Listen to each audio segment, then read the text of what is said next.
Auzubillahiminash-shaytanir-rajeem. Bismillahir-rahmanir-rahim. Assalamu alaikum students. Here I am Saradeen, your physics teacher. Today is my lecture number 13, that is of unit number 11, sounds. Today's most important article of this chapter is characteristic of sound, that I will explain you. Characteristic of sound, these are basically 5 in numbers. Number 1, loudness of sound, pitch of sound, quality of sound, intensity of sound, noise and music.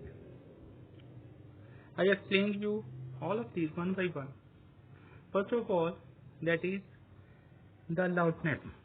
Loudness is the characteristic of sound by which loud and faint sound can be distinguished. यानी कि loudness of sound मतलब कि ये एक ऐसी characteristic है जिसमें हम लाउड मतलब ऊंचे और फेंट मतलब हल्के साउंड में फर्क कर सकते हैं. फॉर एग्जांपल, अगर हमने किसी गैदरिंग से बात करनी है तो हमें पता है कि हमें थोड़ा ऊंचा जो है वो बोलना पड़ेगा ताकि सब तक जो है ना हमारी आवाज़ जो है ना वो पहुंच जाए. लेकिन अगर हमने पास किसी दोस्त से बात करनी है तो उसके लिए जो है ना वो हमें हल्का जो है वो बोलना पड़ता है. ये जो हम डिफरेंस करते हैं बाय डिफॉल्ट, ठीक है, अल्लाह की तरफ से ही ऐसा ही है कि ये जो हम डिफरेंस करते हैं ये खुद ब खुद हो जाता है. और ये जो डिफरेंस होता है इसको हम लाउडनेस ऑफ साउंड कहते हैं. अब ये जो लाउडनेस है it depends on some factors, ठीक है, कुछ फैक्टर्स पे डिपेंड करता है. अब वो फैक्टर्स क्या हैं, ठीक है. सबसे पहले है एम्पलीट्यूड ऑफ वाइब्रेटिंग बॉडी. तो लाउडनेस जो है वो एम्पलीट्यूड पे डिपेंड करता है. एम्पलीट्यूड और लाउडनेस में जो है वो डायरेक्टली प्रोपोर्शनल रिलेशन है. जितना ज्यादा एम्पलीट्यूड होगा उतना ज्यादा लाउडनेस होगा. फॉर एग्जांपल, अगर एक स्ट्रिंग है एक गिटार है, उसकी अगर आप स्ट्रिंग्स को प्लग करते हैं अगर तो आप आहिस्ता से करते हैं, जेंटली करते हैं, तो आपको हल्का साउंड जो है वो सुनाई देता है. लेकिन अगर आप उसको वायलेंटली करते हैं, जोर से जो है वो प्लग करते हैं, तो ऊंची आवाज जो है वो सुनाई देती है. तो इसका मतलब ये है कि जब आप उसको हल्का प्लग किया, ठीक है, जेंटली प्लग किया, तो आपको जो है वो हल्का इसलिए सुनाई दिया क्योंकि एम्पलीट्यूड कम था, ठीक है. और ये उसने डायग्राम बना के जो है ना शो भी किया है. ये जो डायग्राम में फर्स्ट वन जो है दिस वन, अब ये जो है ये शो कर रहा है कि जो एम्पलीट्यूड है ये ज्यादा है, लाउड साउंड जो है वो लाउड होगा. इसमें देखें एम्पलीट्यूड जो है वो कम होगा. अब एम्पलीट्यूड बेसिकली क्या होता है, नॉर्मल से लेके पीक तक का जो डिस्टेंस है, ठीक है, मतलब एक कर्व है, ठीक है, उसका यहाँ से लेके जो नॉर्मल पॉइंट है वहां तक का जो डिस्टेंस होता है ना उसको हम एम्पलीट्यूड कहते हैं. मैं पहले भी बता चुका हूँ आप लोगों को, ठीक है. तो इस तरह अगर आप जो है जेंटली प्लग कर रहे हैं तो एम्पलीट्यूड कम होगा और साउंड जो है वो बहुत ही मतलब फेंट होगा, ठीक है, क्वाइट साउंड होगा, ठीक है, जैसे उसने ग्राफ में भी जो है वो मेंशन किया है. दूसरा, अगर आप उसको वायलेंटली हिट करते हैं या प्लग करते हैं तो आपको लाउड साउंड जो है वो सुनाई देगा और इसमें एम्पलीट्यूड भी जो है वो ज्यादा होगा, ठीक है. इसी तरह अगर एक ड्रम है उसको आप अगर हल्का सा जो है टच करते हैं तो हल्की आवाज आएगी. अगर आप जोर से उसकी जो मेम्ब्रेन है उसको टच करते हैं या हिट करते हैं तो आपको ज्यादा ऊंचा जो है वो साउंड सुनाई देगा, ठीक है जी. इसके बाद जो सेकंड फैक्टर है that is the area of the vibrating body. Area जो है उस पर भी डिपेंड करता है लाउडनेस जो है ना. अगर फॉर एग्जांपल एक स्मॉल ड्रम है जिसे हम ढोलकी कहते हैं, उसको अगर आप जो है वो मतलब कि हिट करते हैं तो आपको हल्का साउंड जो है वो सुनाई देता है, ठीक है. लेकिन अगर आप एक ड्रम जो है जिसका एरिया ज्यादा है उसको अगर आप हिट करते हैं, ठीक है, और इतनी फोर्स भी नहीं लगाते तो आपको ज्यादा साउंड जो है वो सुनाई देता है. इसी तरह के एक ट्यूनिंग फॉक है, उसको रबड़ पैड के साथ आपने स्ट्राइक किया और रबड़ पैड के साथ स्ट्राइक करने के बाद, ठीक है, आप उसको कान के पास लेके आते हैं तो आपको जो है ना हल्का सा जो है वो साउंड जो है वो सुनाई देता है. लेकिन अगर उसी ट्यूनिंग फॉक को रबड़ पैड के साथ स्ट्राइक करने के बाद अगर आप उसको टेबल के साथ किसी टेबल के साथ टच करते हैं तो उसमें उस टेबल का जो एरिया है वो भी शामिल हो जाता है, जिससे क्या होता है कि हमें जो है लाउड साउंड जो है वो सुनाई देता है, ठीक है. तो इस तरह क्या होता है कि अगर एरिया कम होगा साउंड जो है वो फेंट होगा और अगर एरिया जो है वो ज़्यादा होगा तो साउंड जो है वो लाउड होगा, ठीक है। तो it means there is a directly proportional relation between loudness and area of the vibrating body. Now the next factor is distance from the vibrating body. अब डिस्टेंस पे भी डिपेंड करता है, ठीक है। अगर आप ये देखें कि अगर आप किसी फैक्ट्री से ज़्यादा डिस्टेंस में है और वहाँ पे जो है उनका अलार्म बज रहा है तो आपको ऊंचा जो है वो हल्का सा सुनाई देगा, लेकिन जैसे जैसे अगर आप फैक्ट्री के पास हैं तो वही अलार्म जो है वो आपको ऊंचा सुनाई देगा। स्कूल की जो घंटी है उसकी एग्जांपल ले लें, ठीक है। अगर आप घंटी के पास हैं, ब्रेक जब ऑफ होती है तो जब जो है बेल बजाई जाती है तो ऊंचा आवाज सुनाई देता है, लेकिन जब आप क्लास में होते हैं तो उसकी निस्बत जो है ना आपको हल्का जो है वो साउंड जो है वो सुनाई देता है। तो इस तरह जो है जो लाउडनेस है वो डिस्टेंस पे भी डिपेंड करता है, ठीक है। और हमें भी जो है वो बाय डिफॉल्ट पता होता है, अगर हमने भी किसी को अगर कॉल करनी है और वो ज्यादा डिस्टेंस पे हमसे तो हमें ऊंची आवाज देना पड़ती ताकि उस तक आवाज पहुंच जाए। और ऐसा नहीं होगा कि अगर मेरे कोई पास है तो मैं उसको भी ऊंची आवाज में बुलाऊं, ठीक है। वो उल्टा मुझे डांटेगा, भैया आहिस्ता बोलो, क्या हो गया तुम्हें, ठीक है। तो इस तरह जो है लाउडनेस जो है वो डिस्टेंस पे भी डिपेंड करता है, ठीक है। इसके बाद इसी पैराग्राफ में जो है ना इसने जो है एक जो और कंडीशन बताई है जो कि उसने इसी पैराग्राफ में बता दी है, एक और फैक्टर उसके लिए भी उसको चाहिए था कि अलग से डिस्कस करता कि जो लाउडनेस है it also depends on the condition of the years.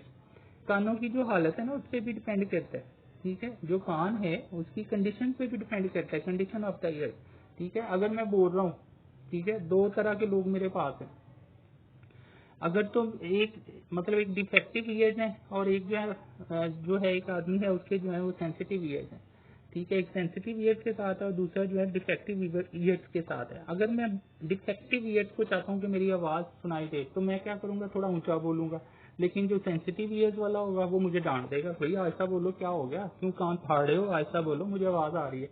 लेकिन डिफेक्टिव ईयर्स जो है उसको जो है ऊंची आवाज जो है सुनाई देती है, ठीक है।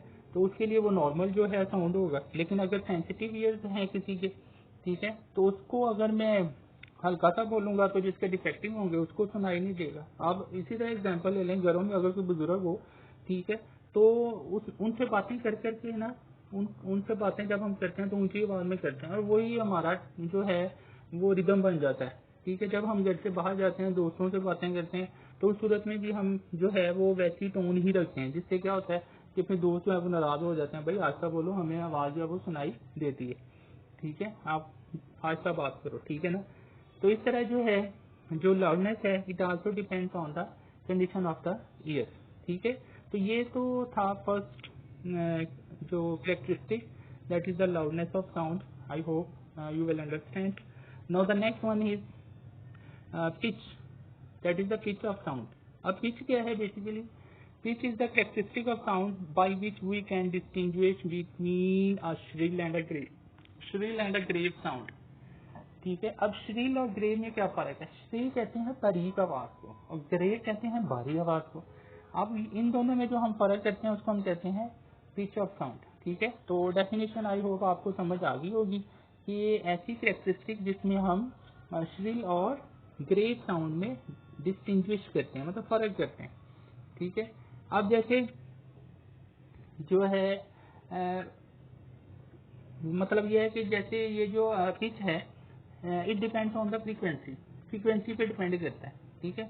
याद रखें अगर फ्रीक्वेंसी ज्यादा होगी, ठीक है, तो पिच ज्यादा होगी, लेकिन जो साउंड होगा ना याद रखें वो श्रिल होगा। मतलब जो लेडीज की आवाज है या जो चिल्ड्रन की आवाज है या साउंड है, ठीक है, वो जो है श्रिल होता है, बारीक आवाज होती है, ठीक है। लेकिन मर्दों की आवाज है वो भारी होती है, मतलब उनकी जो पिच है, ठीक है, वो क्या होती है, कम होती है, ठीक है।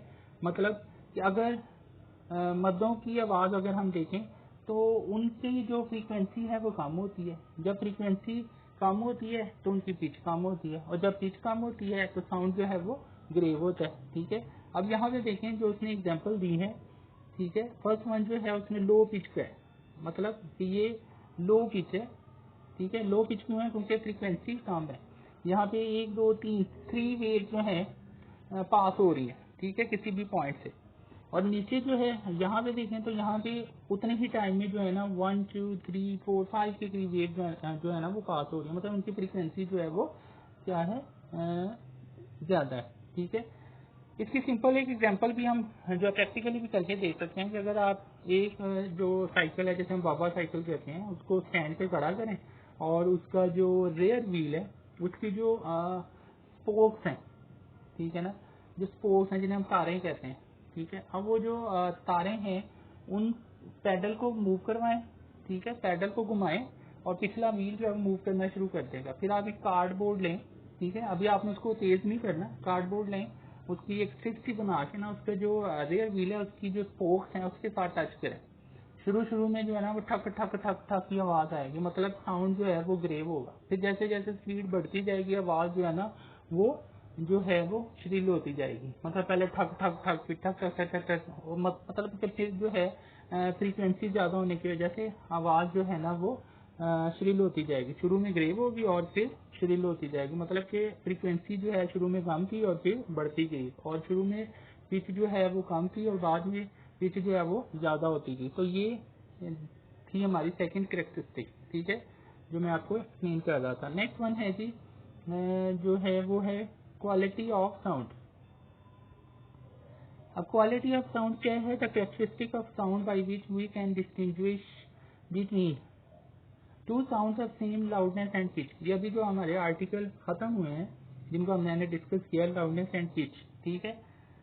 अगर हम दो साउंड हैं, ठीक है, और उनमें डिफ्रेंशिएट करते हैं जिनकी जो लाउडनेस और पिच जो है वो सेम है, लेकिन फिर भी हम जो है ना उसमें डिफ्रेंशिएट कर लेते हैं, इसको हम कहते हैं quality of sound. The characteristic of sound by which we can distinguish between two sounds of same loudness and pitch, ठीक है जी, सेम लाउडनेस एंड पिच। जैसे ये जो है ना ये आपकी ब्लू में जो है ना उसने डेफिनेशन लिखी है, ठीक है।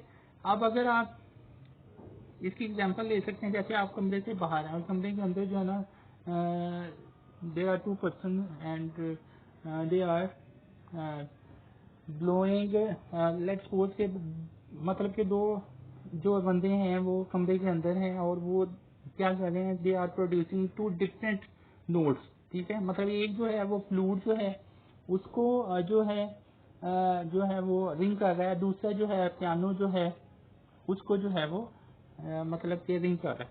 तो बाहर जो है, जैसे मैं अगर खड़ा हूँ तो मैं अगर मुझे पता है कि जो फ्लूट की आवाज़ कैसी होती है और पियानो की आवाज़ कैसी होती है, तो मैं दोनों की जो साउंड है उसमें आसानी से जो है वो डिफ्रेंशिएट कर लूँगा, ठीक है, कि ये वाली जो है ये फ्लूट की आवाज़ है और ये जो है ये पियानो की आवाज़ है।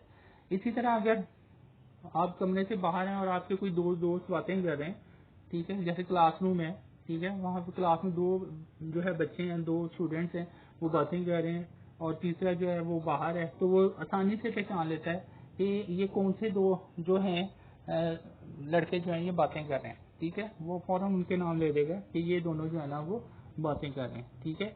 तो इसी तरह उसने डायग्राम बना के, अगर आप देखें तो उसने डायग्राम में 3 डिफरेंट टाइप्स की वेव जो है ना वो बनाई है। एक यूनिफो के लिए है और एक जो है फ्लूट के लिए है और एक क्लैरिनेट के लिए। क्लैरिनेट शहनाई को कहते हैं, जो अगर आप किसी बारात को अटेंड करें तो सबसे आगे वो एक पाइप सा बजाने वाला जो आदमी होता है, ठीक है, पाइप सा जो बजा रहा होता है उसे क्लैरिनेट कहते हैं। तो तीनों की अगर आप वेव फॉर्म देखें तो वो ऑलमोस्ट सेम है।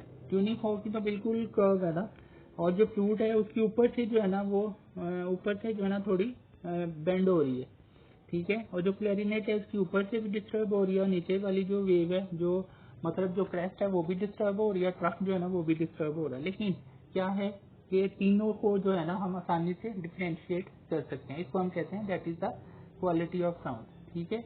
इसके बाद जो नेक्स्ट कैरेक्टरिस्टिक है, फोर्थ वन, ठीक है, ये है इंटेंसिटी ऑफ साउंड।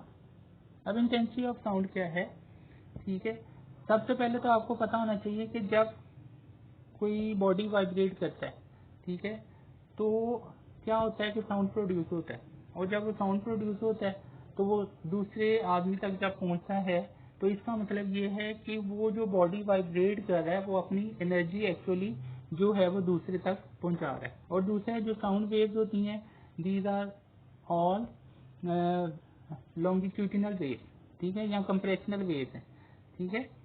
तो इंटेंसिटी ऑफ साउंड क्या होती है, जैसे अगर कोई आपके पास जो है एक यूनिट एरिया, ठीक है, और एक यूनिट एरिया है, उसको आप किसी वाइब्रेटिंग बॉडी के सामने रखते हैं, तो उसमें से जो साउंड पास हो रहा है गिवन टाइम में, ठीक है, तो वो उसकी क्या होगी, वो उसकी इंटेंसिटी होगी, ठीक है। डेफिनेशन अगर आप देखें तो वो इसी बेस पे है, साउंड एनर्जी पासिंग पर second through a unit area held perpendicular to the direction of propagation of sound waves is called intensity of sound, ठीक है। तो यहाँ से आपको डेफिनेशन जो है वो इस बॉक्स से समझ आ गई होगी कि अगर कोई यूनिट एरिया किसी वाइब्रेटिंग बॉडी के सामने रखते हैं, तो उसमें से जो साउंड वेव पास होती हैं किसी यूनिट टाइम में, तो उसको हम कहते हैं that is the intensity of sound. दोबारा से इसकी डेफिनेशन सुन लें, sound energy passing per second through unit area held perpendicular to the direction of propagation of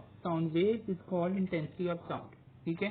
दूसरी बात कि जो इंटेंसिटी ऑफ साउंड है that is a physical quantity, और फिजिकल क्वांटिटीज वो कौन सी होती हैं, दैट वी कैन मेजर, जिनको हम मेजर कर सकते हैं। इसका मतलब इंटेंसिटी ऑफ साउंड जो है इसको भी आप मेजर जो है वो कर सकते हैं। जब आप इसको मेजर कर सकते हैं इसमें इसका यूनिट भी होगा, तो इसका यूनिट होता है वॉट पर मीटर स्क्वायर, ठीक है, वॉट पर स्क्वायर मीटर या वॉट पर मीटर स्क्वायर, ये इसका यूनिट है, watt per metre square, that is the unit of intensity of sound, ठीक है। अब जो ये तो हमारा इंटेंसिटी ऑफ साउंड तो यहाँ पे खत्म हो जाता है, ठीक है, लेकिन इसके बाद एक जो है बहुत ही इंपॉर्टेंट आर्टिकल है लॉन्ग के पॉइंट ऑफ व्यू से, वो है साउंड इंटेंसिटी लेवल। अब साउंड इंटेंसिटी लेवल क्या होता है, ठीक है, ये बेसिकली जो है that is the difference between the loudness of any sound to the faintest sound, मतलब कि कोई भी साउंड हो और उसमें से आप फेंटेस्ट साउंड माइनस कर दें तो आपके पास साउंड इंटेंसिटी लेवल आ जाता है। तो इसका मतलब ये हुआ कि जो फेंटेस्ट साउंड है वो भी आपको पता होना चाहिए। तो सबसे हल्का साउंड, जो सबसे फेंट साउंड जो ह्यूमन ईयर सुन सकता है, दैट इज उसकी जो इंटेंसिटी है वो 10⁻⁻12 वॉट पर मीटर स्क्वायर, ठीक है। और इंसान जो इंसानी कान जो है उसकी रेंज क्या है, that is 10⁻⁻12 watt per metre square to more than 1 watt per metre square, यानी कि 1 मतलब 10⁻0 जो होता है ना उसको 1 कहते हैं, ठीक है। तो 10⁻0 कह लें या 1, यानी कि इससे भी ज्यादा ऊंचा आवाज जो है वो सुना जा सकता है जिसकी इंटेंसिटी 1 या 10⁻0 वॉट पर मीटर स्क्वायर। लेकिन ये इतना मतलब it is loud enough to be painful, लेकिन ये इतना ऊंचा होता है जो 10⁻0 या 1 है कि जो इंसान के कान जो है ना उनमें जो है वो पेन वगैरह हो सकती है। अब क्योंकि ये रेंज है ना बहुत ज्यादा है, तो इसलिए ये जो इंटेंसिटी ऑफ साउंड है ना, याद रखें इनको हम 10 की पावर में लिखते हैं, ठीक है।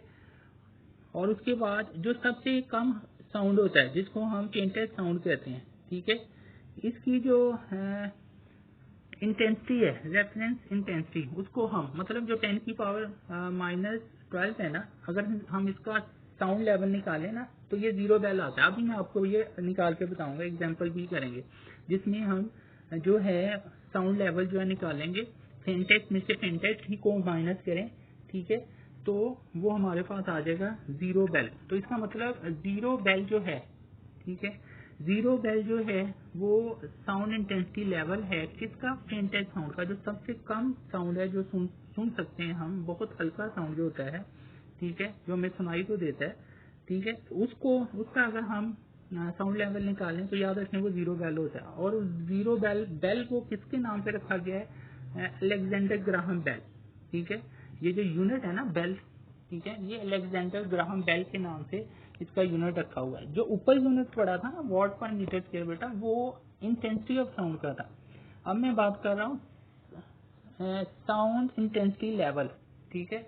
अब एक और बात मैं बता दूं, ये जो साउंड इंटेंसिटी लेवल है ना, ये अगर बोर्ड में आता है तो ऐसे भी आ सकता है साउंड इंटेंसिटी लेवल, ये ऐसे भी आ सकता है साउंड लेवल, ये ऐसे भी आ सकता है इंटेंसिटी लेवल, मतलब ये तीनों तरह से अगर आता है तो ये आर्टिकल जो है साउंड इंटेंसिटी लेवल की ही बात कर रहा है, ठीक है।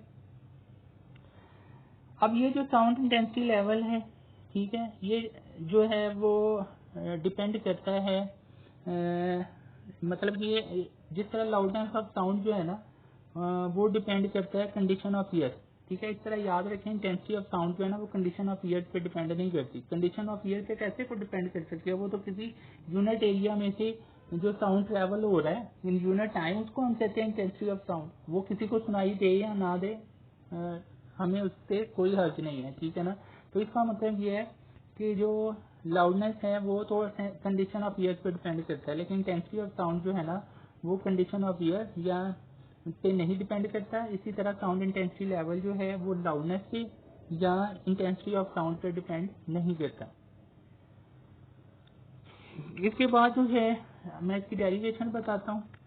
अब डेरिवेशन में क्या है कि लेट्स सपोज कि जो लाउडनेस है जिसको हम एल से डिनोट कर रहे हैं, ठीक है, लाउडनेस है उसको हम एल से डिनोट कर रहे हैं और ये जो लाउडनेस है वो किसी भी साउंड की लाउडनेस है। ठीक है, और इंटेंसिटी जो है उसको हम आई से डिनोट करेंगे, that will be the intensity of any sound. ठीक है, अगर एक ही साउंड उसका लाउडनेस एल हो इंटेंसिटी आई हो, ठीक है, तो याद रखें कि वो डायरेक्टली प्रोपोर्शनल नहीं होंगे, लेकिन हो सकते हैं अगर हम लॉग ऑफ आई ले लें। मतलब यहाँ उसने डायरेक्टली प्रोपोर्शनल का साइन मिस किया है, तो इस तरह का साइन जो है ना यहाँ पे आ जाएगा L directly proportional to log I. फिर डायरेक्टली प्रोपोर्शनल है, यहाँ पे लॉग आ गया पहली दफा। ठीक है, फिजिक्स में भी जो है वो लॉग आ गया। ठीक है, फर्स्ट टाइम आ गया लॉग। तो लाउडनेस जो है that is directly proportional to log I. और आपको पता है जब भी प्रोपोर्शनैलिटी साइन खत्म करना होता है तो इक्वल लगाते हैं, तो जब इक्वल लगाएंगे तो यहाँ पे कांस्टेंट भी आएगा, तो यहाँ पे हम कांस्टेंट लेंगे के। कांस्टेंट क्या होगा के, ये इक्वेशन में आप देखें आपको नजर आ रहा होगा L is equal to K log I. अब यहाँ पे दोबारा से देख लें कि लाउडनेस जो है that is not directly proportional to intensity, लेकिन अगर हम लॉग ऑफ आई ले लें then loudness is directly proportional to log I. अब यहाँ पे लाउडनेस क्या है, एल क्या है, loudness of any sound, and I is the intensity of that sound जिसकी लाउडनेस एल है। ठीक है, तो L is equal to K log I. 11.1 equation आ गई आपके पास। अब के यहाँ पे क्या है, प्रोपोर्शनैलिटी कांस्टेंट है।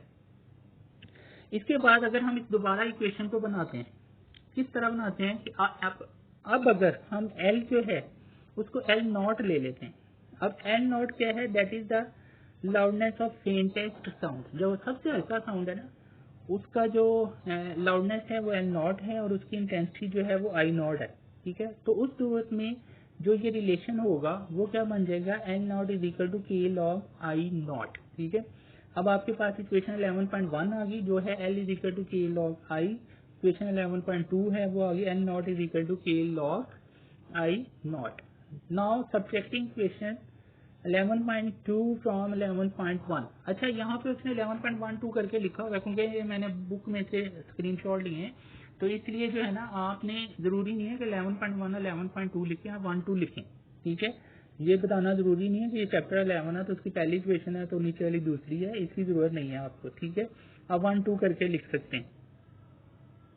इसके बाद देखें, अब दोनों जो लाउडनेस आए हैं, एक तो एल आया दूसरा एल नॉट, दोनों को माइनस किया, एल माइनस एल नॉट, मतलब बाय सब्ट्रैक्ट किया उसने दोनों इक्वेशंस को। तो यहाँ पे एल आ गया आपके पास एल माइनस एल नॉट। ठीक है, एल माइनस एल नॉट, फिर आप लिखेंगे के log I minus K log I naught. ठीक है, इस तरह आप माइनस करेंगे तो आपके पास जो है इक्वेशन है वो इस फॉर्म में आ जाएगी। ठीक है, आप देख सकते हैं कि एल माइनस एल नॉट किसके इक्वल है, के लॉग आई माइनस आई, के log I minus log I naught. ठीक है, एक्चुअली उसने एक स्टेप मिस कर दिया कि 2 दफा लिखना चाहिए था के log I minus K log I naught, फिर उसको के कॉमन लेना चाहिए था। ठीक है, इसके ऊपर आप जो है ना एक स्टेप जो है ना वो ऐड कर सकते हैं, L minus L not is equal to K log I minus K log I naught. फिर के उसने कॉमन ले लिया। आई थिंक उसने पीछे वाले पेज पे ही जो है ना, नहीं उसने मिस कर दिए, तो आप जो है ना यहाँ पे जो है ना एक स्टेप ऐड कर सकते हैं, के कॉमन ले लिया। और कुछ बच्चे ये भी कहते हैं जब अगर क्लास हो रही होती तो मैंने कहना था क्या कॉमन आना है, आपने कहना था के लॉग, जो कि गलत है। ठीक है, सिर्फ के कॉमन आ रहा है। और फिर ये जो ब्रैकेट वाला है, हाँ उसमें लॉ को यूज करते हैं, लॉ के जो लॉ थे, सेकंड लॉ आपको पता है कि सब अगर 2 लॉग हों आप उसको सिंगल लॉग में लिख सकते हैं, तो उस सूरत में आप जो 2 क्वांटिटीज होती हैं उनको आप डिवाइड कर देते हैं। तो इसी तरह आपके पास आ गया कि log I over I naught, ठीक है, कि log I over I not. अब यहाँ पे एल माइनस एल नॉट क्या है, ये जो है ये है साउंड इंटेंसिटी लेवल, ठीक है, ये है साउंड इंटेंसिटी लेवल या इंटेंसिटी लेवल या साउंड लेवल, ठीक है। और इसको अगर आपने डिफाइन करना है तो उसी तरह डिफाइन करेंगे, the difference between the loudness of any sound to the faintest sound, दोनों को अगर माइनस करें, difference between loudness of any sound जो कि एल है और जो फेंटेस्ट साउंड है जो कि एल नॉट है, ठीक है, इसको हम कहेंगे साउंड इंटेंसिटी लेवल। तो फाइनली ये जो आपके पास इक्वेशन आ गई है इंटेंसिटी लेवल किसके इक्वल आ गया, कि log I over I naught, ठीक है। इसको थोड़ा आपने बराबर करके लिखना है, बुक में जरा ऐसे लिखा हुआ है तो इसलिए जो है ना ये ऐसे आ रहा है कि लॉग इसके बिल्कुल सामने ही लिखना है आपने आई ओवर आई नॉट। तो ये इक्वेशन आ गई। अब आपको पता है कि जो भी कांस्टेंट होता है उसको हमने खत्म करना होता है।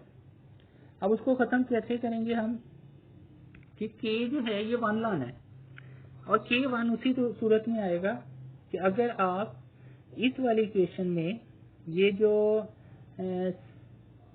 इंटेंसिटी लेवल है अगर ये 1 यूनिट के इक्वल हो और I जो है that is equal to 10 time I naught, ठीक है, 10 टाइम आई नॉट लिख के मतलब इधर 10 आई नॉट जब लिखेंगे सॉल्व करेंगे, ठीक है, तो आपके पास इसका आंसर आ जाएगा 1, ठीक है।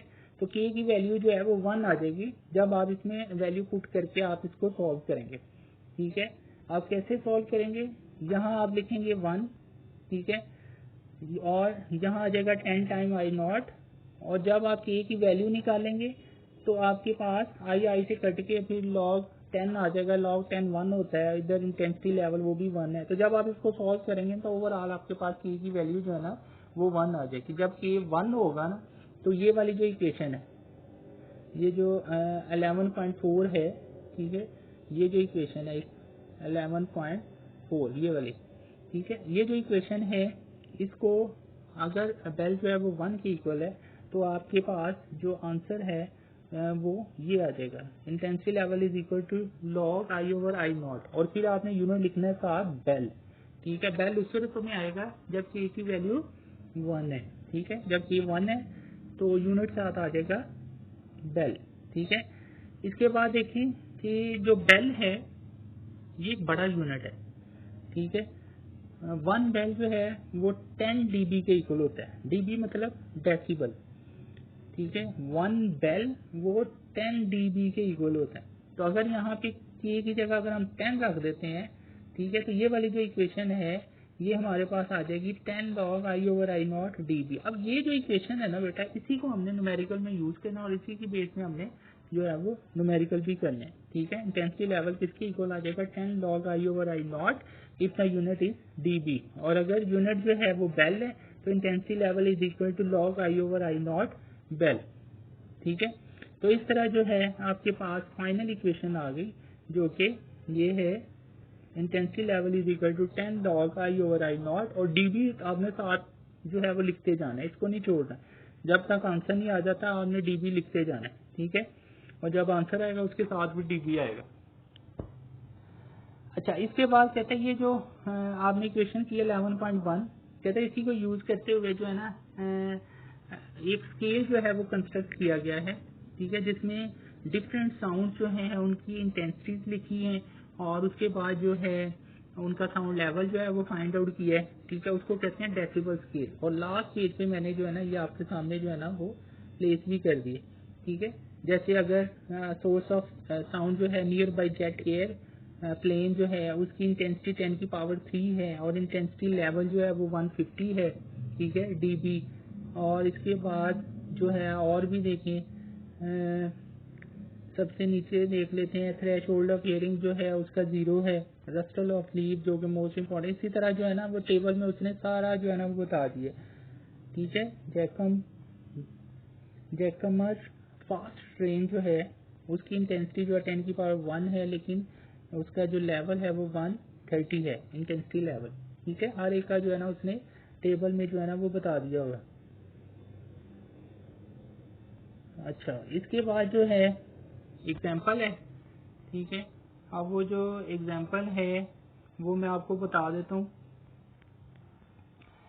एग्जाम्पल है 11.1 calculate the intensity level of the पेंटेंस साउंड। अच्छा, मैं ये बता दूं कि ये जो स्केल था ना, इसको डेसिबल स्केल कहते हैं, ठीक है। 11.1 जो है इसमें डिफरेंट जो है साउंड की इंटेंसिटी और उसका साउंड लेवल जो है वो निकाला हुआ है, ठीक है। ये आपको जुबानी से आना चाहिए, ये आपको ऑब्जेक्टिव में बहुत ज़्यादा हेल्प आउट करेगा, ठीक है। उसके बाद एग्जाम्पल है जी लास्ट में 11.1 calculate the intensity level of the faintest audible sound, और सेकंड जो है रस्टलिंग ऑफ लीव्स, ठीक है। सबसे पहले तो देखेंगे जो पहला पॉइंट है, आपने इंटेंसिटी लेवल निकालना है फेंटेस्ट ऑडिबल साउंड। इसका मतलब यह है कि आपने फेंटेस्ट में से ही फेंटेस्ट को माइनस करना है, यानी कि आई और आई नॉट सेम है, ठीक है। जो अननोन साउंड है वो भी फेंटेस्ट है, ठीक है। जो फेंट साउंड है वो भी जो है वही है जो कि अननोन साउंड है। मतलब जैसे आप ये कह लें, जैसे आपने 5 में से 5 माइनस करना है, ठीक है। जैसे 10 में से 5 किया तो 5 आ गया। 10 जो है लेट्स सपोज कि वो जो है वो एनी साउंड है, उसकी इंटेंसिटी है, और 5 जो है वो फेंटेस्ट साउंड है। इसी तरह जैसे अगर 5 में से 5 किया तो वो 0 आ गया। इसी तरह अगर आप आई और आई नॉट सेम हो जाते हैं, 10 की power -12 what per metre square हो जाता है, ठीक है। उस सूरत में अगर साउंड लेवल आप निकालते हैं तो वो किसके इक्वल आ जाएगा, intensity level of faintest audible sound is equal to 10 log I over I naught करके, ठीक है। I over I naught dB लिखेंगे साथ, ठीक है। जब आप इसको सॉल्व करेंगे 10 लॉग, ठीक है, ये एक्चुअली थोड़ा सा ऊपर शिफ्ट होगा, ठीक है। तो ये आ जाएगा ये intensity level of faintest audible sound, ठीक है। पहले तो यहाँ पे देखें उसने फार्मूला शो नहीं किया, आप जरूर शो करें, फार्मूला लिखें, ठीक है। डायरेक्ट ही वो वैल्यू पुट कर रहा है, आपने ऐसे नहीं करना। आपने ये जो फार्मूला है लास्ट में हमने पढ़ा है ये वाला, इसको आपने इसी तरह लिखना है, intensity level 10 log I over I naught D B, ठीक है। फिर जब आप वैल्यू पुट करेंगे, ठीक है, तो फिर वो intensity level of faintest audible sound ये इस तरह आपके पास आ जाएगा 10 लॉग, और ये ऊपर करके है जरा, ठीक है। थोड़ा नीचे जो है वो बुक में उसने जो है वो लिखा हुआ है, आप ऊपर करेंगे तो इसके बाद आ जाएगा 10 की पावर -12, 12 की पावर -12 से कट जाएगा,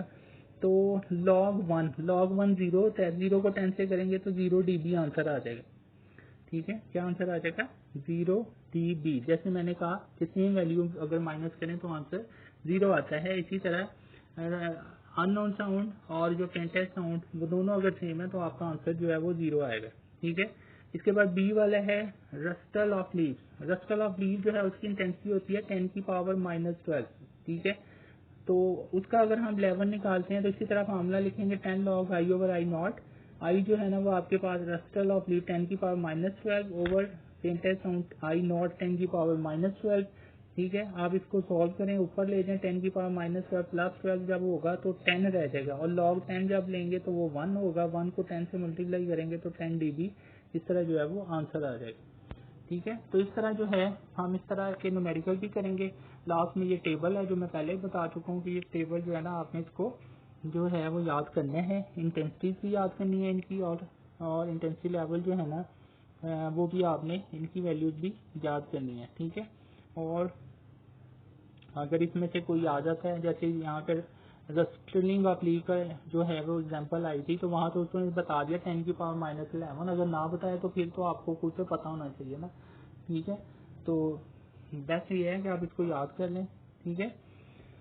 तो ये रहा मेरा हमारा आज का जो आर्टिकल था, ठीक है, आज का लेक्चर था, ठीक है। कल नेक्स्ट टाइम जो है इंशाल्लाह हम आगे मूव करेंगे, ठीक है। नॉइज और म्यूजिक की एक करेक्टरिस्टिक रहेगी वो भी डिस्कस करेंगे, लेकिन उससे पहले क्योंकि एको का आर्टिकल है फिर जाके नॉइज एंड म्यूजिक है, इसलिए जो है ना आज के लिए इतना ही काफ़ी है, ठीक है।